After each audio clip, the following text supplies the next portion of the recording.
शिव जी भक्तों के अधीन होने के कारण प्रतिदिन उनके बनाए हुए पार्थिव लिंग में पूजित होने के लिए आया करते थे।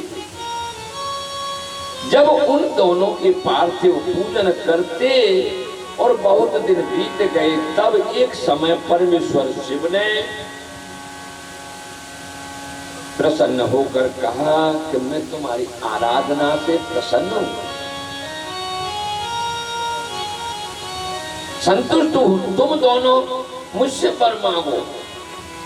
उस समय उनके ऐसा कहने पर नर और नारायण ने लोगों के हित की कामना से कहा कि हे देवेश्वर, यदि आप प्रसन्न हैं और यदि मुझे वर देना चाहते हैं तो अपने स्वरूप से पूजा ग्रहण करो प्रभु, अर्थात ज्योतिर्लिंग।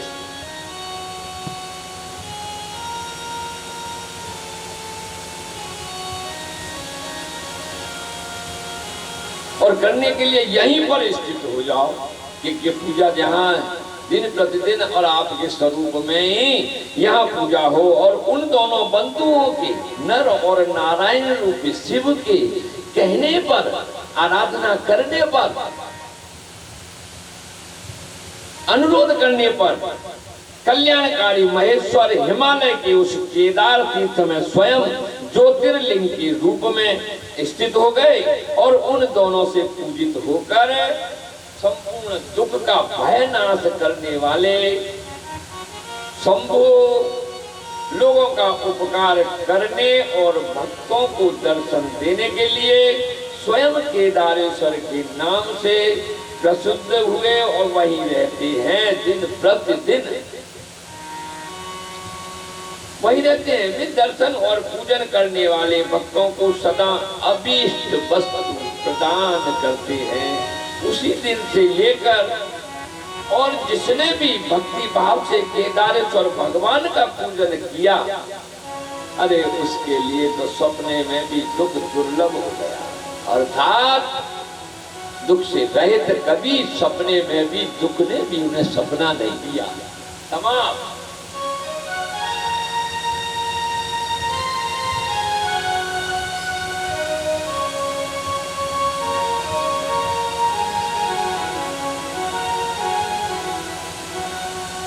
और जो भगवान शिव का प्रिय भक्त वहां शिवलिंग के निकट शिव के रूप से अंकित वलय कंकण, कंकण यानी कंकण आता है, कंकण या कड़ा, वो रिंग आती है हाथ में पहनने की, वो भोलेनाथ को जो अर्पण करता है या चढ़ाता है, वह उस वलय युक्त स्वरूप का दर्शन करके और समस्त पापों से मुक्त हो जाता है, साथ ही जीवन मुक्त भी हो जाता है और बद्री वन की यात्रा करता है, उसे भी जीवन मुक्ति प्राप्त होती है। नर और नारायण के तथा केदारेश्वर शिव के रूप का दर्शन करके मनुष्य मोक्ष के भागी होते हैं।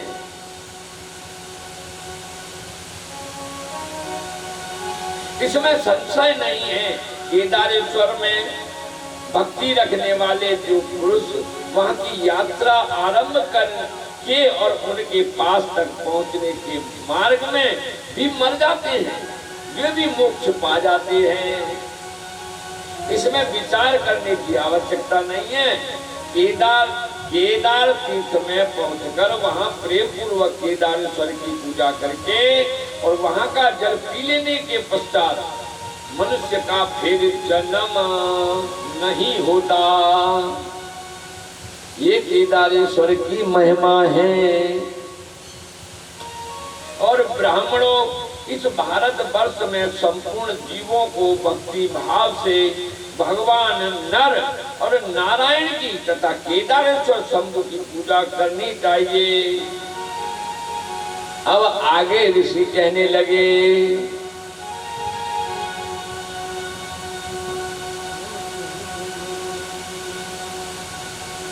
आगे ज्योतिर्लिंग का कल कथा करेंगे। अब उधर कथा भगवान मां पार्वती का जो जन्म हुआ है कल, उस कथा के प्रसंग पर चलते हैं।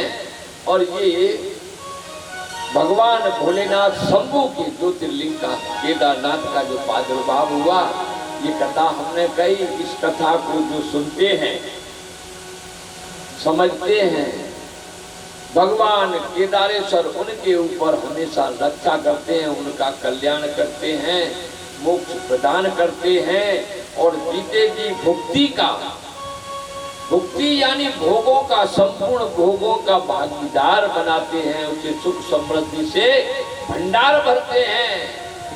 और जब देह त्यागने पर तो स्वयं निज अपना पदम धाम वैकुंठ में भोलेनाथ प्रदान करते हैं, शिवलोक में स्थान प्राप्त होता है। तो बोलिए का केदारेश्वर भगवान की जय। एक बार फिर ओम नमः शिवाय का तो रखिए जाप, जग राम राम राम ओम नमः शिवाय। सावन का महीना, भगवान के चरणों में मन, बस यही मंत्र महामन। विषय व्याल के में तत् कठिन कुअंक, भाल के अरे भक्त के यदि ललाट में भी ब्रह्मा जी लखी दीदा होए, खोटा अक्षरो यानी कुंडली में एनो एक तो संकट पीठ ऊपर से ये भी समाप्त થઈ જશે। કેમ કે આ મંત્ર છે ને पंचाक्षर ओम नमः शिवाय, ये महामणि છે साहब।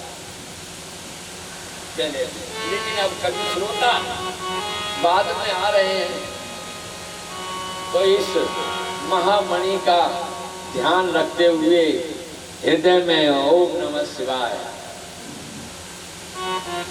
बहुत शक्ति है। तो ओम नमः शिवाय, ओम नमः शिवाय, ओम नमः शिवाय, ओम नमः शिवाय,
Hare